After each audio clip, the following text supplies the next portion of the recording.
پاکستانیوں، ابھی زید حامد نے ایک ویڈیو ریکارڈ کی جو کہ اب سوشل میڈیا پر وائرل ہے، جس میں انہوں نے کہا ہے کہ اب ہمیں عمران خان کو پھانسی دینی پڑے گی کیونکہ یہ پاکستان کا بہت بڑا فتنہ ہے، اور یہ نور ولی محسود سے بھی بڑا فتنہ ہے۔ نور ولی محسود تو ایک سیدھا سادہ دہشت گرد ہے جس کا پتہ ہے کہ وہ پاکستان کا دشمن ہے، لیکن عمران خان نے پاکستان سے پیار کرنے والے لوگوں کو کنفیوز کر دیا ہے،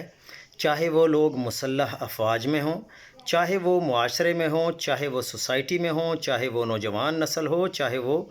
جہاں کہیں بھی ہیں۔ یہ دجال کا ایک بہت بڑا فتنہ ہے، ایسے جھوٹ بولتا ہے کہ پوری قوم اس کی طرف متوجہ ہو جاتی ہے، اور پروپیگنڈا کرتا ہے یہ کہ پاکستان امریکہ کی جنگ لڑ رہا ہے۔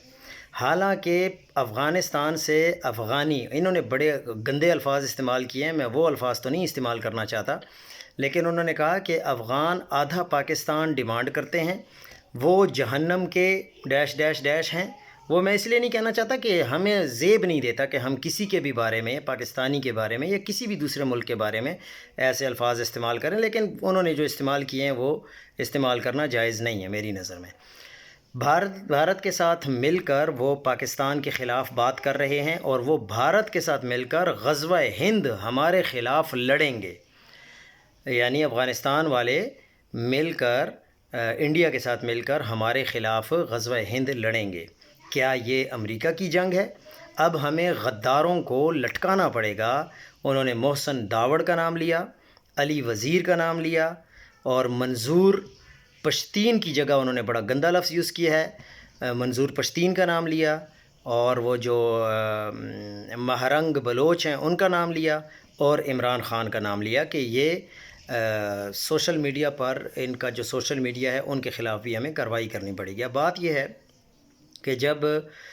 حقیقت یہ ہے کہ جب عمران خان، جب پاکستان اور انڈیا کی آپس میں ابھی کچھ دن پہلے ٹسل چلی تھی، کچھ مہینے پہلے، تو یہی سوشل میڈیا تھا جو پورے پاکستان اور پوری مسلح افواج کے ساتھ کھڑے ہو کر ایک زبان ہو کر انہوں نے جنگ لڑی۔ مسلح افواج اور ہماری ایئر فورس نے زمینی جنگ لڑی، اور کمپیوٹرز پر بیٹھ کے موبائلز پر سب سے بڑی جنگ پاکستان کے سوشل میڈیا نے لڑی، اور الحمدللہ پاکستان نے وہ جنگ کامیابی کے ساتھ جیتی، اور D G I S P R صاحب نے پوری سوشل میڈیا کا شکریہ بھی ادا کیا تھا۔ تو زید حامد صاحب تھوڑا سا ٹھنڈا ہو کے سوچیں، یہ آپ کیا کہہ رہے ہیں؟